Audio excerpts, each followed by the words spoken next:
Hello again. I'd like to thank you for watching. If you saw part one of my series I'm starting known as The Man That Walks, um,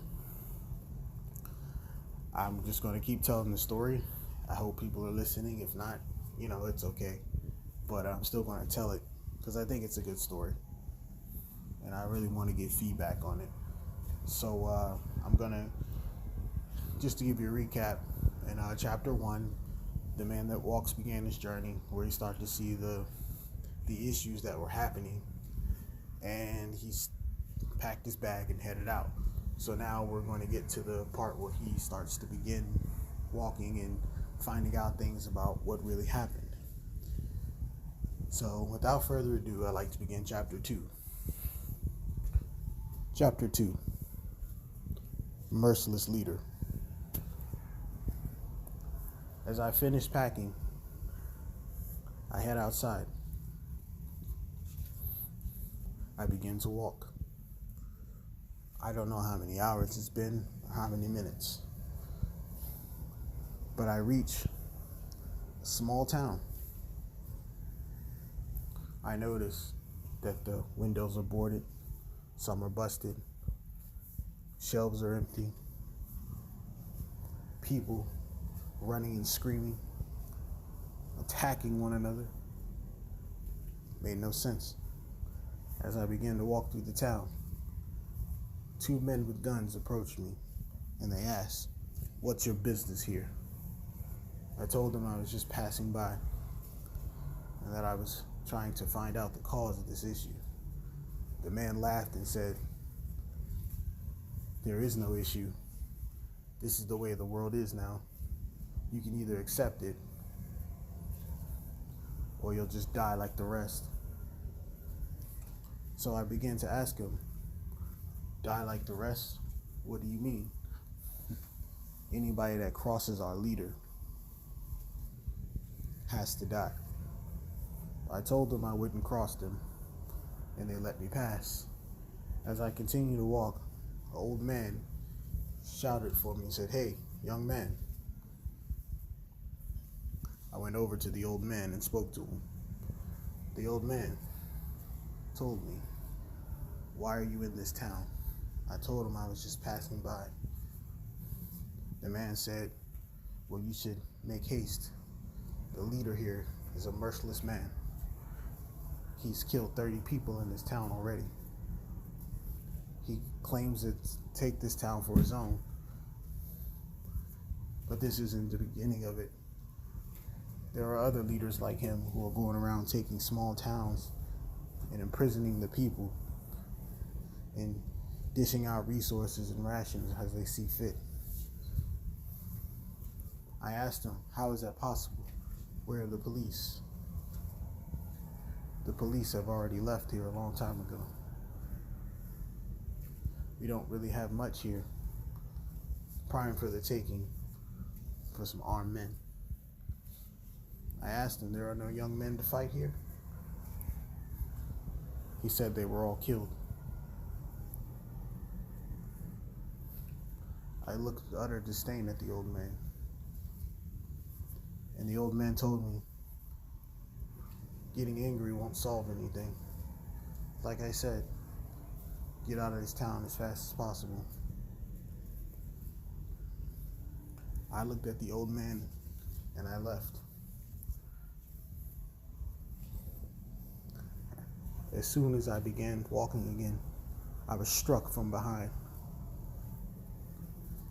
All I remember is my face hitting the pavement. When I woke up, I was in a shack, tied up, my backpack on the corner to the left. The man looks at me and says, "Looks like someone's awake." I look at him and I said, "Where am I?" He said, "You've been captured by us. We'd like to ask you a few questions. If you don't give me the right answers, I'm going to make you hurt real bad." I looked at the man and I said, "I don't have any answers. I told you I was a man who was just traveling by." The man laughed and said, "That's a crock of shit. No one passes through here. You know something and you're gonna tell me." I asked him, "What do you want to know?" He said, "Who sent you?" I said, "No one." He said, "Liar," and struck me in my face. I felt a sense of dizziness, the pain that I felt. The man continued to question me.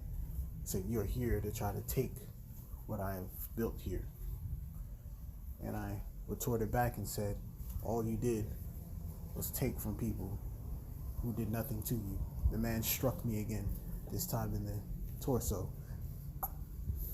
The pain that I felt at that moment. They dragged me away, put me in a cell. They dragged me from the shack, put me in some makeshift cell. After then, time had passed, and another man came to visit me. I was stuck here for days, beaten, asked repeatedly, "What am I doing here?" And then I met the man, the leader of these men. Tattoos all over his face, cuts, bruises, and scars. And he looked at me and he said, "Seems that you and my men have gotten quite acquainted."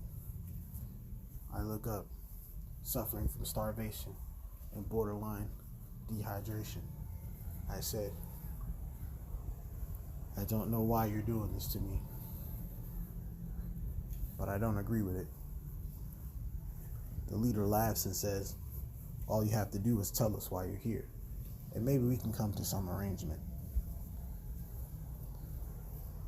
At this point, my consciousness was fading. I didn't have the energy to talk anymore. I fell over, passed out. But in my subconscious, I'm asking myself, telling myself, I have to get up, I have to stay awake, I have to stay conscious. If I don't think I'm gonna make it. My question to myself is, why is this happening? Why is the world responding this way? And what can I do to fix it? Thank you for listening. That was chapter 2 of The Man That Walks. I'm going to continue the story as I go along. I'll probably put out, chapter 3 pretty soon. But I'd love to get your feedback, and thank you for listening.